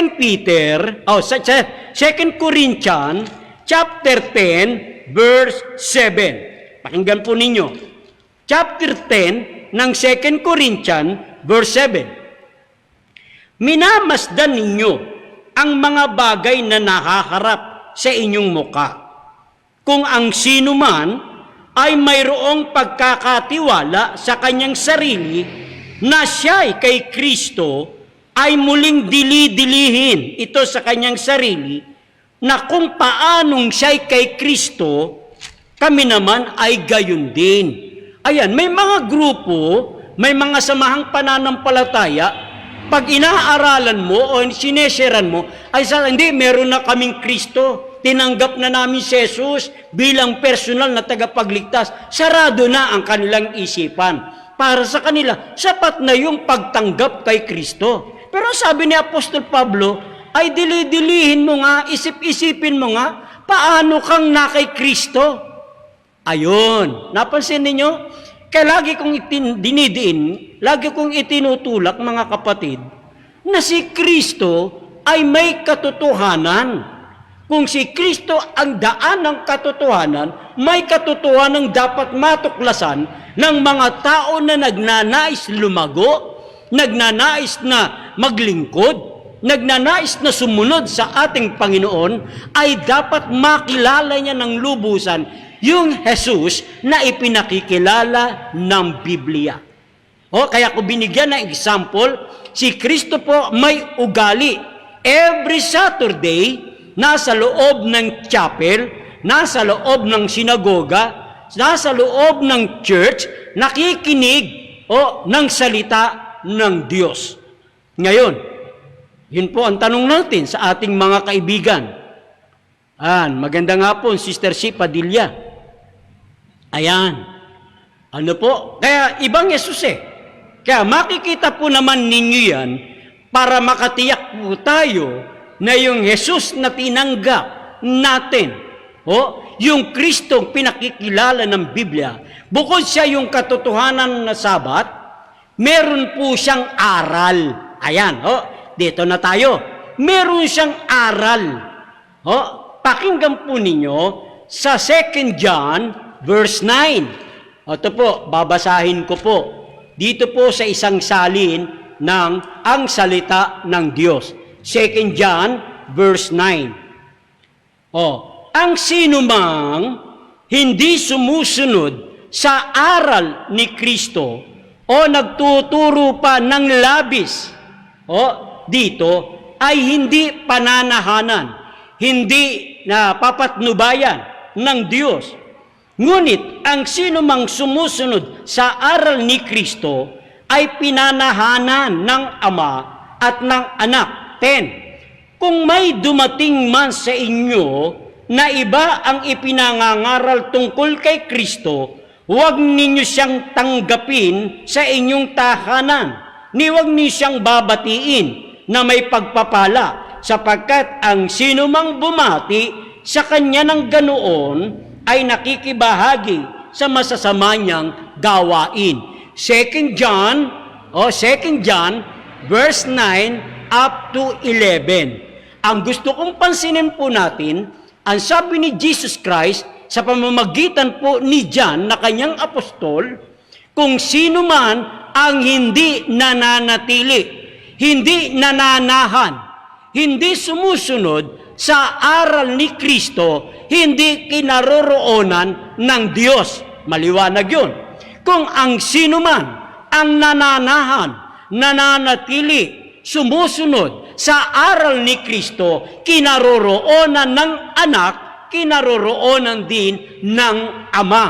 Kaya napakahalaga ditong pansinin, bukod si Kristo ay dapat nating tanggapin, alamin natin yung katotohanan sa yung kanyang aral.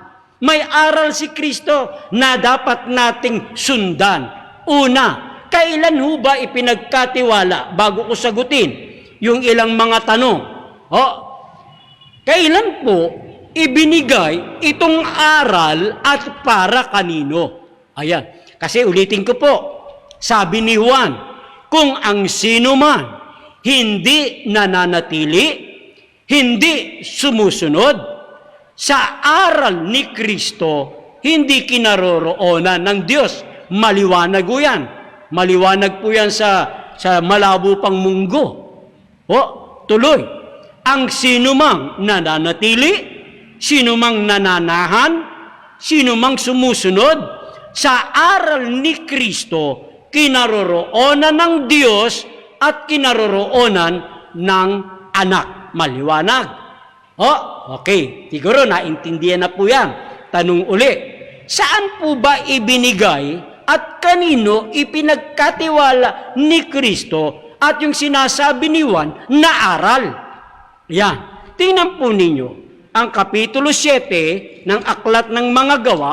Sisimulan ko sa talatang 37 hanggang sa mahagip natin ang talatang 38. Ito po, ang sabi sa atin, 37, chapter 7, ito yaong Moises na nagsabi sa mga anak ni Israel, palilitawin ng Diyos sa inyo ang isang propeta na gaya ko mula sa inyong mga kapatid. Verse 38. Ito yaong naroon sa iglesyang nasa ilang, kasama ng anghel na nagsalita sa kanya sa bundok ng Sinai at kasama ang ating mga magulang na siyang nagsitanggap ng mga aral na buhay upang ibigay sa atin. Abay, maliwanag po. Yung aral na sinasabi ni Juan na kung sino man ang hindi nananatili, hindi nananahan, hindi sumusunod sa aral ni Kristo, hindi kinaroroonan ng Diyos. Para kinaroroonan kayo ng Diyos at ng anak, madaling sabi, manahan kayo, manatili kayo sa aral ni Kristo. Ano yung aral? Ibinigay sa bundok ng Sinai upang ibigay sa atin. Ano po yung mga aral na iyan na ibinigay sa bundok ng Sinai at sino po ang nagbigay nung aral? Walang iba kundi ang ating Panginoong Jesucristo na nakipag-usap kay Moises sa bundok ng Sinai, ibinigay po niya yung aral upang ibigay sa atin. Ganda! Ano po ba yung mga aral na ibinigay ni Jesus sa bundok ng Sinai na ipinagkatiwala sa pangangasiwa ni Moises na para ibigay sa atin? Sabi sa atin ng Gawa 7, talatang 38. Ang isa pang talata niyan, sa Kapitulo 3 ng Aklat ng Taga-Roma, mula 1 sa talatang 2, higit sa kanila, tingnan natin, Roma 3, ipinagkatiwala sa kanila ang aral ng Diyos. 3:1-2 ng Roma. Kanino pinagkatiwala? Ano nga ang kaigitan ng Hudyo? Ano ang mapapakinabang sa pagtutuli? Talatang 2. Marami sa anumang paraan, una sa lahat, ipinagkatiwala sa kanila ang mga aral ng Diyos. Ayon, kanino pinagkatiwala? Sino ang nagbigay ng aral? Si Kristo. Kanino pinagkatiwala? Sa mga Hudyo. Para kanino yan sa mga Hudyo? Para ibigay sa atin. Ano yung mga aral na tinanggap sa bundok ng Sinai? Ano yung mga aral na pinagkatiwala sa Hudyo? Para ibigay sa atin. Nariyan po ang 10 Commandments. Nariyan po ang araw ng Sabado. Nariyan po ang tungkol sa malinis at sa marumi. Nariyan po ang pagka-Diyos ni Kristo. Nariyan po ang pagtatapat sa pag-iika po. Yan po yung mga aral na ibinigay ni Kristo sa bundok ng Sinai sa pangangasiwa ni Moises na ipinagkatiwala sa Hudyo para ibigay naman sa atin. Di ba maliwanag yan, mga kapatid? Ngayon, pansamantala uli, bigyan natin ng daan itong mga pagbati at tanong. Ayan, Sister Sharon Rinoho. Magandang hapon po dyan sa mga taga-Sambales. Ayan po, may tanong si Si Padilla. Okay, Sister Si Padilla, ayan kay Mary Grace Manguera, magandang hapon po. Bradlino, ayan, ito pong tanong. Literal po ba yung salitang anak ng Diyos? Si Jesus at literal na ama niya, si Jehovah? Opo. Teka ulitin ko po para alang-alang sa mga nakikinig. Literal po ba yung salitang anak ng Diyos? Si Jesus. At literal na ama niya, si Jehovah. Okay, ganito po yan, Sister Si Padilla. Opo. Yung salitang anak ng Diyos, mismong anghel ang nagsabi sa panahong manganganak si Mama Mary.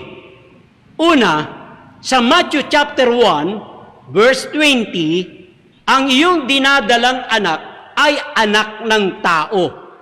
Opo. Ngayon, doon naman po sa Lucas 1:35, sabi nung anghel, ang iyong ipanganganak ay tatawaging anak ng Diyos. Ngayon, Totoo po, si Kristo ay anak ng Diyos. Hindi po siya ang literal na ama. Literal po siyang anak ng Diyos. Hindi po pwedeng magkaparehas sa pagkapersona na yung ama na kinikilalang Jehovah, sundan lang muna yung ganung paniniwala.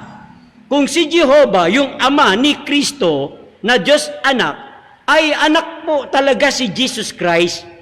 Hindi po pwede pagiging persona, pareho silang ama. Hindi po.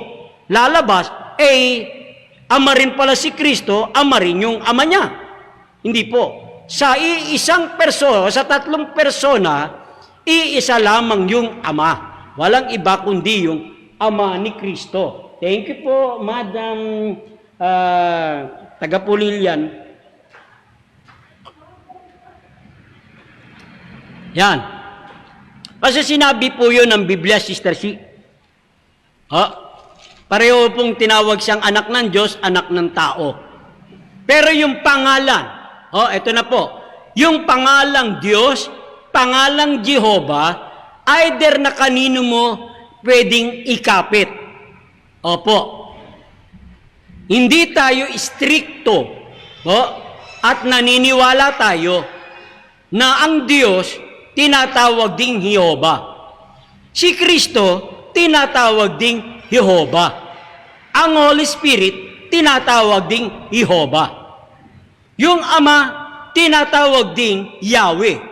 Si Kristo, tinatawag ding Yahweh. Holy Spirit, tinatawag din Yahweh. Opo, lahat po yan, pwede pong ikapit sa kanila. Alinman sa kanilang tatlo. Naniniwala ho tayo, Sister Padilla, ang Yahweh, Jehovah, El Shaddai, Elohim, anumang tawag sa Diyos, tama po yan. Wala ho tayong tinatanggiang pangalan. Opo. Kaya lang, ang tanong lang nila dyan natin, sino ba yung Jehovah, sino ba yung Yahweh, sino ba yung El Shaddai, na nagsasalita lalo sa pamilyar sa panahon ni Moises? Sino? Yun ang magandang tanong dun Kasi sa 1:18 ng Juan, sabi ni Kristo, sa aklat ni Juan, walang nakakita kailanman sa Diyos. Sa ibang salin, walang nakakita kailanman sa Diyos Ama. 5:46, John chapter 6, ni ang kanyang tinig, ni ang kanyang anyo, hindi pa narinig, hindi pa nakita. Kung gayon, kung wala pang nakarinig, wala pang nakakita ng kanyang anyo, at wala pang nakakita sa Diyos Ama, sino ngayon itong Diyos na nakausap, lalo na sa panahon ni Moises? Sino yung Diyos na yan na nagpakita ng likod kay Moises, samantalang sa 1:18, wala pang nakakita kailanman sa Diyos Ama. Samantalang si Moises, nakita niya yung Diyos sa Old Testament, yung kanyang likod. Ayun, ang dapat magandang tanong at pag-aaral. Kung si Jehovah yun, na nakita ni Moises, o sino yung Jehovah na yon? Kung yun naman si Yahweh, sino yung Yahweh na yun na nagpakita ng likod kay Moises? Hindi ba? Kung si El Shaddai yan, sino yung El Shaddai na yan na nagpakita ng likod kay Moises? Sa chapter 33 ng aklat ng Exodo, mula sa talatang 18 hanggang sa talatang 23. Ngayon, kung yun ay ang Diyos Ama, magkokontra yung sinabi ni Jesus Christ sa John chapter 18, wala pang nakakita kailanman sa Diyos Ama, ni wala pang nakarinig ng kanyang tinig, wala pang nakakita ng kanyang anyo. Hindi ba? Ngayon, yun ang magandang comparative study. Yun ang tinatawag na pag-aaral. Kung wala pang nakakita sa Diyos Ama, sino itong nagpakita kay Moises na nakita yung likod? Hindi ba? Yan ang Sister Padilla. Kaya tayo naniniwala, Sister Padilla. Kaya tayo naniniwala kung saan po komportable ang tao o mga kapatid. Halimbawa, siya'y mananalangin. Kung gusto niyang tawagin, O El Shaddai, ingatan po kami ngayong gabi sa aming pagtulog, okay lang pong gamitin yung El Shaddai. O kaya naman, mas masaya ka, komportable kang gamitin, O Jehovah, ingatan mo po ko sa maghapon. Okay lang pong gamitin yung Jehovah. O kaya naman, kung gusto mong gamitin salitang Yahweh, O Panginoong Yahweh, ako po ay pupunta ng Kamaynilaan, ingatan niyo po ako. Okay lang pong gamitin yung Yahweh. Basta kung saan po kayo masaya, suportahan ta ka. Ayan, no? Kung saan po kayo masaya, okay lang po. Gamitin po yun. Ayan, tanong. Sige po, bigyan natin tanong. Okay. Ayan, may tanong mo kay Tan Family. Wait lang po sa inyong mga tanong, Sister Mary Grace. Ito po, si Paul po, di ba, noong una ang tumuliksa kay Jesus. Paanong naging kasama siya sa mga alagad ni Jesus at napakaraming maging sulat pa sa Bible? Yung mga tinutiligsa din po sa ating pananampalataya ay maaring sa ganun ding kalagayan din mauuwi. Ay, opo, magandang tanong nito, ano po? Maganda ito, ilagay natin sa tinatawag vice versa. Vice versa. Noong araw, si Apostol Pablo ay mang-uusig, mamamatay tao sa bayan ng Diyos. Bagamat si Pablo ay miyembro na mahilig sa kautusan, ganun ang paglilingkod ng kanyang mga magulang. 24:14 ng mga gawa. Ganun ang sekta nila Apostol Pablo ng kanyang mga magulang na mahilig sa mga batas. Ibig sabihin, yung lahi na kinalakhan ni Apostol Pablo ay mga anak o bayan ng Diyos. Kaya lang, si Pablo backslider. Ngayon, samantalang tinutilig siya ni Apostol Pablo ang mga bayan ng Diyos, kanyang kinakaladkad, kanyang pinabibilanggo. Sa time na siya papunta ng Damascus, dala ang letter para hanapin ang mga Kristiyano, para kanyang lipulin, tinawagan siya ngayon ng ating Panginoon. Tinawagan siya ng ating Panginoon na siya'y gagawing sisidlang ninirang sa mga hintil. Kaya si Pablo, guro, ministro, apostol, mangangaral, ebangelista para sa mga hintil. Nung panahong inuusig niya ang bayan ng Diyos, nung naglalakbay siya sa Damascus, dito nagkaroon ng encounter. Personal encounter with Christ. Wala nang pwedeng humara. Wala nang pwedeng mangaral. Wala nang pwedeng magpayo kay Apostol Pablo sapagkat halang na ang bituka ni Pablo. Mamamatay tao, balasik. Kaya kahit nga yung saserdoting si Ananias ay naatubilig puntahan si Pablo. Pero madaling sabi, pagkatapos ng pangyayaring sabihin ni Kristo sa kanya, Saulo, Saulo, bakit mo ako pinag-uusig? Chapter 9 hanggang sa chapter 26, yung kanyang personal testimony, yun ang kanya pong pinangaral. Ngayon, ang sabi ngayon ni Pablo, sino ka, Panginoon ko? Sabi ni Kristo, ako si Jesus na iyong pinag-uusig. Mula noon nawalan siya ng paningin. Ilang araw hindi siya umiinom, kumakain.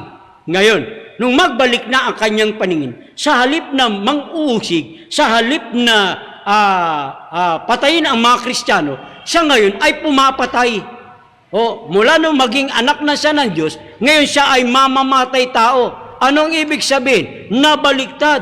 Dati, literal siyang pumapatay, ngayon spiritual na siyang pumapatay. Ibig sabihin, hinihikayat niya na ang mga tao papunta sa ating Panginoong Jesucristo. Sa katunayan, dagdag na pag-aaral, nung si Apostol Pablo ay naging mangangaral, 28:23 ng Aklat ng Mga Gawa, ganito ang kanyang binabanggit. Tignan po ninyo, si Apostol Pablo, ebangelista, ministro, pastor, guro sa mga hintil, pag nanghihikayat si Apostol Pablo, anong aklat ang kanyang ginagamit. Ito po, 23, Kapitulo 28. Nang mataningan na sila, siya ng isang araw, ay nagsiparoon ang lubang marami sa kanya, tinutuluyan, at sa kanila'y kanyang ipinapaliwanag ang mga bagay na sinasaksihan ang kaharian ng Diyos, at sila'y hinihikayat. Pakinggan po ninyo, sila'y hinihikayat tungkol kay Jesus. Ibig sabihin, merong Bible study, merong sharing si Apostol Pablo sa mga taong nakikinig doon sa bahay upahan. Doon sa bahay na kanyang tinutuluyan, ay maraming mga tao ang nakikinig ng salita ng Diyos. Ang sabi nga ng talata, hinihikayat ni Apostol Pablo. Kanino? Kay Jesus. Tanong, anong aklat ang kanyang ginagamit sa panghihikayat? Pakinggan ninyo ang karugtong na pangungusap. Sa pamamagitan ng kauutusan ni Moises, yung 5 aklat, kuntura kung tawagin, Law of Moses, Genesis, Exodus, Leviticus, Numbers, Deuteronomy. Ito yung mga aklat na ginagamit ni Apostol Pablo sa paghihikayat tungkol kay Jesus ayon sa talatang 23. Ano pa? Gayon din sa mga pamamagitan ng mga propeta, yung Old Testament. Law of Moses, 5 books of Moses, Genesis, Exodus, Leviticus, Numbers, Deuteronomy, susundan ng alin uli? Propeta Isaiah, Ezekiel, Daniel, Joel, Amos, hanggang makarating sa Malakay. Yun ang ginagamit ni Pablo sa pangangaral. Hindi ba? Maliwanag ko yan. Kaya kahit sa panahon nila, walang inaalis na bahagi ng aklat. Hindi katulad ngayon, pag sinabi kang born again, pag nakakarinig sa matandang tipan na aral, ayaw pakinggan yung Old Testament, gusto New Testament. Ay di mali sila dito sa talatang 23 na ginagamit. Parang mahina, signal ko raw, sabi ni si Padilla. Di ba? Yan ang atin pong sagot. Ayan. Sige po. Meron pa hong tanong, ha? Thank you po, hanapin ko po yung tanong. Ayan. Mary Grace, yan, si Mary Grace, magandang hapon po. Nung hindi pa po ba nagkakasala si Adam at Eve, nakakasalamuha ba nila ang 3 persona ng kadyusan? Ay, ang sagot po natin, Sister Mary Grace, dito ho sa time ng hindi pa ho nagkakasala si Adam at si Eve, ang nakikipag-usap po lamang dito ay walang iba kundi si Kristo. Opo. Kasi wala po akong nakita sa time ni Adam, sa time ni Adam at ni Eve, na yung 3 yun ay nakikipag-usap. Ewan ko lang po sa iba, Ewan ko lang po. Ito lang po ang aking sagot.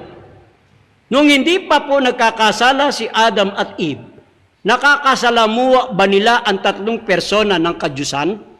Ang sagot ko po, ang nakakasalamuha po ni Adam at ni Eve, walang iba kundi ang ating Panginoong Jesucristo.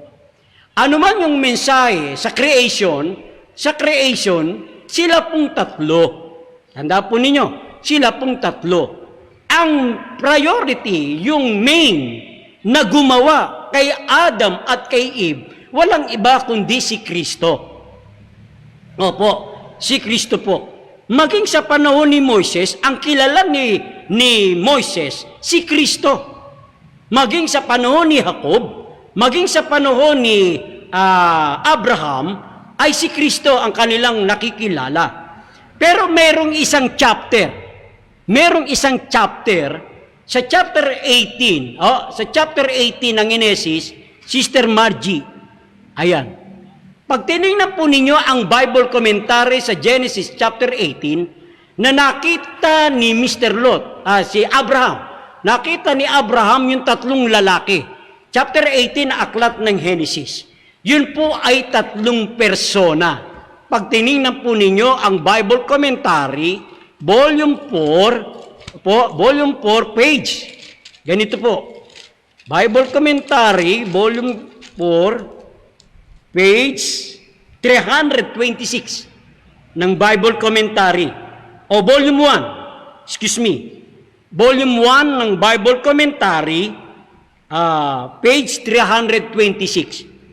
Doon po sa chapter 18 ng Genesis, napakita ang Panginoon sa kanya sa mga punong insina ng Mamre habang siya'y nakaupo sa pintuan ng tolda ng kainitan ng araw, itiningin ng kanyang mga mata at nagmalas at narito 3 lalaki. Pag tinignan niyo po yan sa Bible Commentary Volume 1, page 326, 3 persona po yan. Yung nakita ni Abraham. Pero, nung makita ito ni Abraham, nakita, pero nung makipag-usap na, ang kausap ni Abraham dito walang iba kundi si Kristo. Pero balikan ko po kayo. Yung kausap at nakakasalamuha ni Adam at ni Eve, walang iba kundi si Kristo. Paano natiyak natin si Kristo? Ang sabi ng Hebrews 13:8, Jesus Christ, the same yesterday, today, and forever. Si Kristo yung noon, nakaraan, at magpakailanman. Opo, yun po ang ating sagot po roon sa atin pong inyong magandang tanong. Okay po? Yan, malapit na po tayo ha. Kung mabibitin po ang inyong tanong, hindi natin masagot lang lahat. Marami pong mga tanong dito. Next Saturday po ha. Huwag po kayong mag-alala. Ayan. Sige po. Kay Sister C uli. Thank you po. Yan. Mahina po yung signal ko. Okay. Sa Romans 14:5, siguro po ang signal po, malakas po ang signal, baka Sister C, dahil sa inyo lamang po ang mayroong problem. Kasi sabi po ng aking technician, malakas po yung aking signal, malakas yung aking tinig. Baka lang yung inyong signal ang mahina. O, doon po sa mga nagsisend na mahina ang signal, baka ang inyo pong cellphone ang may diferensya na signal. O, okay. Sa pamilyang Panchito, magandang hapon. Ayan, tanong po ni Sister C. Sa Romans 14:5, ano po ang gustong ipahatid ni Pablo sa talata na yan? Kasi sabi ng iba, pwede naman daw magsimba kahit anong araw. Opo, yan. If nasagot na, i-rely ko na lang po sa replay. Sister C, ang chapter 14 ng Romans, may kinalaman po yan sa verse 1 and 2, pag mahina sa pananampalataya, ang kinakain niya gulay. Pag malakas, kinakain niya karne. Sa verse 5 ng inyong tanong, may nagmamahal sa isang araw. May nagmamahal sa isang araw. Ang ibig sabihin niyan, pagka alimbawa ay birthday ninyo, December 25, December 3, pwede po ninyong mahalin yung araw na yon. Pero walang kinalaman sa pagsamba. Ngayon, halimbawa, ay birthday ko November 21, November 25. Mali po yung nasa YouTube nasa Facebook. Mali po yung birthday ko doon na may nagbumati nung nakaraan. Ewan ko kung anong nakalagay doon, March ba yun? Mali po yung birthday ko noon. Pinapaalala ko po ang birthday ko November 25. Yan, save nyo na yan November 25. Birthday ko po yan. Yung birthday ko po yun, mahal ko po yung araw na yon. Kaya lang walang kinalaman sa pagsamba. Walang kinalaman po yun. May kinalaman po yun, may mahina, may malakas. Yun po ang context ng Roma. Ngayon, pagpalagayin po natin, dahil may binanggit po kayo, na ang katwiran, kahit anong araw, pwedeng sumamba. Opo naman. Pwede po araw-araw pagsamba. Pero hindi po araw-araw Sabat. Iba po yun. Pwede ka pong sumamba. Tayo naman po, tuwing morning, mula Lunes hanggang Sunday, meron tayong morning worship, meron tayong evening worship. Araw-araw, sumasamba tayo. Pero hindi araw-araw ay banal. Yan tatandaan ninyo. Ang binalal lang po, yung ika-7 araw. Halimbawa, kung ang church naman na alimbawa ay open, meron tinatawag na week of prayer, meron tinatawag na 40 days, meron pa nga isinasagawa natin madaling araw. Araw-araw po yun. Tawag natin dun worship. Sa bahay din, ganun din, araw-araw, gabi-gabi, worship. Pero iba po yung banal na araw. Pinagpala, binasbasan, o pinagpahinga, yun po yung ikapitong araw. Ayan. Ayan po, no? Thank you po sa inyo mga gagandang mga tanong. Ito na po kay Brother Guerrero. Thank you po, magandang hapon. Sa lahi po ni Jesus sa Mateo, galing siya kay Solomon. Sa Lucas naman po, galing siya kay Nathan. Bakit po magkaiba ang father side? Side po ba yun ni Jesus? Ay, pag binasa po niyo yan, lahi-lahi lamang po yan. O, hindi po yan magulong lahi, Brother Guerrero. Hindi po yan magkakontra, depende po yan sa author o sa manunulat. Ang binigyan niyang pansin, kung ano yung nakita niya. Yun naman kay Mateo, binigay niya ng pansin kung ano yung napansin niya at nakita niya. Ganyan po ang mga author, ganyan po yung mga manunulat, yung gospel. Iba-iba yung kanilang tanawin, iba-iba yung kanilang napapansin. Kung ano yung kanilang napansin, yun po ang isinusulat. Yun po ay hindi magkalaban. Halimbawa po, bigyan ko kayo ng mababaw na pangungusap. Halimbawa, kayo po, Brother Guerrero, pag pinadescribe ko po kayo sa sarili ko, ano ang napapansin nyo sa akin? Ayan. Ha? O, halimbawa, napansin mo sa akin, Brother Guerrero, maitim ako. Ayan. Tanggap ko naman yun. O. Ngayon, ang iba naman, pagka ako naman ay dinescribe, mataas yan, si Kalino, mataas yan, matangkad yan. Iba-iba. Ibig sabihin, iba-iba yung kanilang pag-discern, iba-iba yung kanilang pagtingin, pero hindi magkakontra. Pansinin mo yung dun sa tanong na yon. Ayan, tama po yung Sister C. God bless po. Pag anniversary po ninyo, mahal mo yung araw na yun, pero hindi yung araw ng pagsamba. Yan, tama po yung Sister C.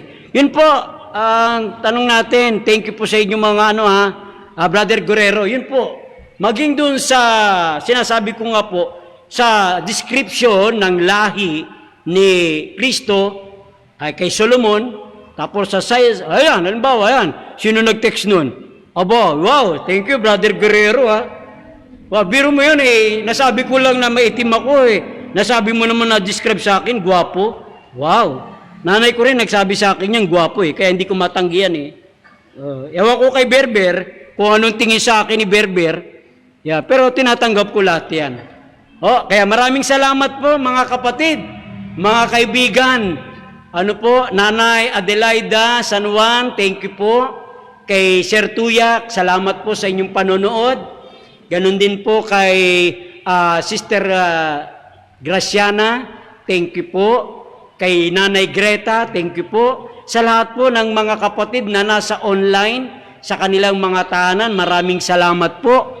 Dumating na po tayo sa takdang oras na atin pong pansamantalang pamamaalam. Sana po sa susunod po na Sabado ng hapon, kaya lamang po tayo napaaga sapagkat tayo ay nasa lockdown. Dapat tayo nagsisimula sa 3:00. Kaya nakita ko po kayo ay ngayon po nagdadatingan yung ating mga kapatid. Opo, thank you po. Sister Sister Nes Di Gracia. Sa lahat ng mga kapatid, maraming salamat po. God bless you po sa inyong lahat.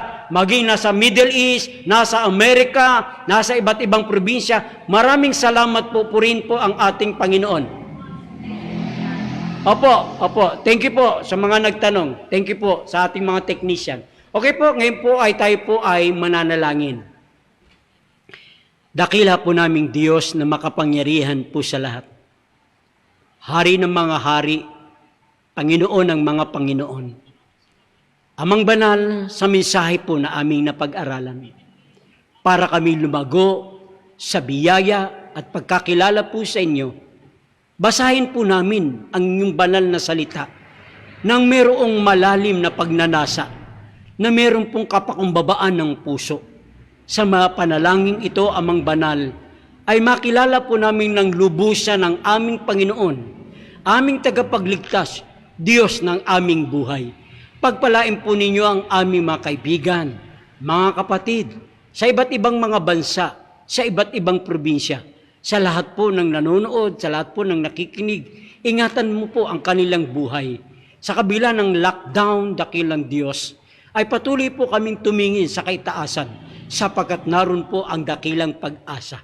Ano man ang suliranin amang banal, ano man ang problemang dumadaan sa bawat buhay ng inyong mga anak, may tangi lamang solusyon, may tangi lamang lunas.